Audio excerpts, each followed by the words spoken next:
lied about my friend's last words and I will not honor her last request.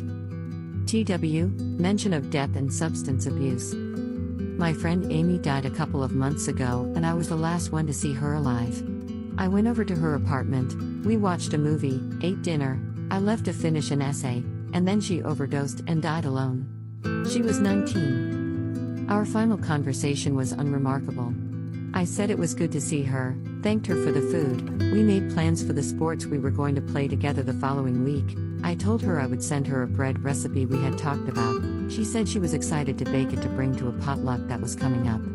She wished me luck with the essay and I said I would try, but Brian, my roommate, was always loud and distracting, so hopefully I could get it done before he came back from clubbing. She laughed, and the very last thing she said was to say hi to Brian for me.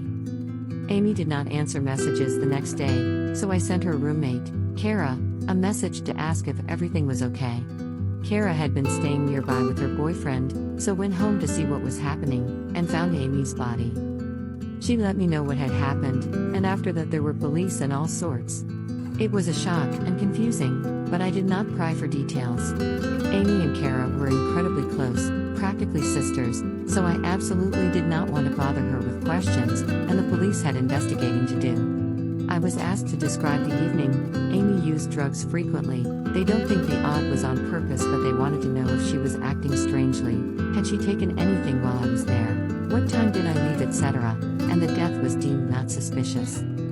Amy had not contacted anyone online after I left, so I was the person she last spoke to. Kara asked me what her last words were. I lied. I said it had been to wish me luck with my essay, and that she hoped I had a good night. Amy had always been positive and such a genuinely lovely soul. Well wishes were fitting last words. I did not say anything about saying hi to Brian. Why I lied, Brian can F off. There is a running joke among some of my friends about Brian's magical ability to make everything about himself.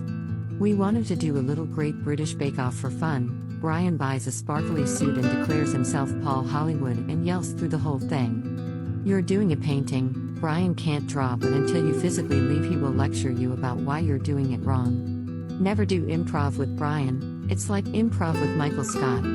A group of people want to do life drawing, Brian finds a way to be the naked model. Any birthday features speeches and songs performed by Brian, whether you really know him or not. Someone was going to come out as gay and was planning a little picnic for it. Brian decided to come dressed as a drag queen to take the pressure off. Whatever sport or instrument or language you try to learn, Brian will insist he is better, or would be better if he tried to learn it, which he won't. He physically can't stand to not be the center of attention. I do not like Brian. I cannot wait to not live with him anymore. He thinks of himself as charismatic, and at first he truly seems that way, but over time you realize it's all just volume and narcissism. That said, many people do still like him, life of the party and all, while his older friends grow to despise him and gradually exit the group. I was one of the first people to find out that Amy had died, and that evening I called my best friend to get it off my chest and because I needed to vent feelings. Brian heard. I should have been more careful, but I wasn't in my right mind. He asked for more details. Why did he need more details? Because he had already started drafting a mass message to send to all of Amy's friends to let them know that she had died. Amy and Brian met maybe twice.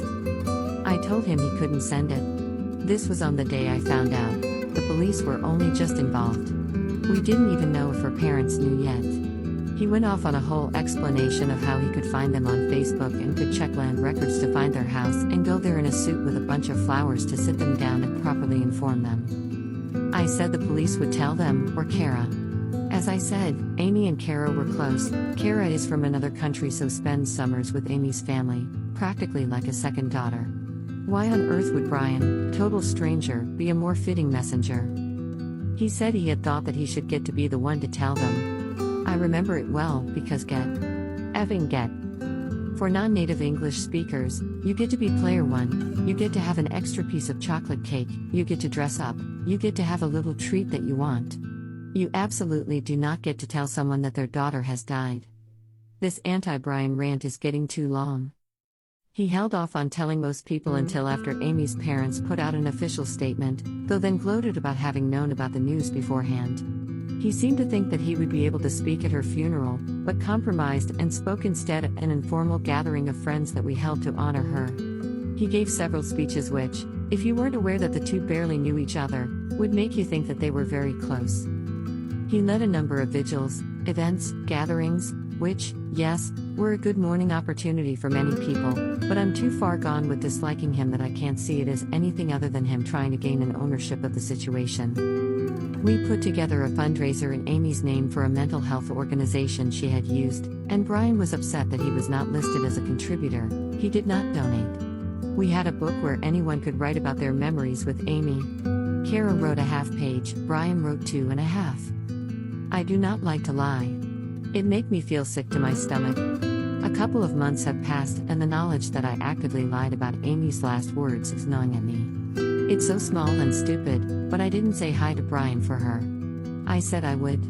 She made her last ever request and I'm denying it. I'm sorry for the paragraphs about what a massive asshole he is, but I hope it demonstrates my point. This is what he is like.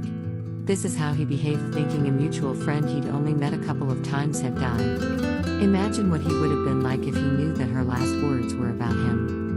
I confess, channeling my negative feelings into hating how he has turned this into a main character moment has channeled them away from me and the obvious fact that I left her alone to die. I think my anger at myself for the lying might be part of the overall guilt I feel about it, but that's what therapy is for. Thank you for reading. I have given this a lot of thought and I'm not going to tell anyone what she said, but I needed to get it out of my brain and into words. Thank you for watching our video. If you enjoyed it and want to see more, please consider subscribing to our channel. By subscribing, you'll be the first to know when we release new content. Don't forget to hit the notification bell so you never miss an upload. We appreciate your support and hope you'll join us on this journey.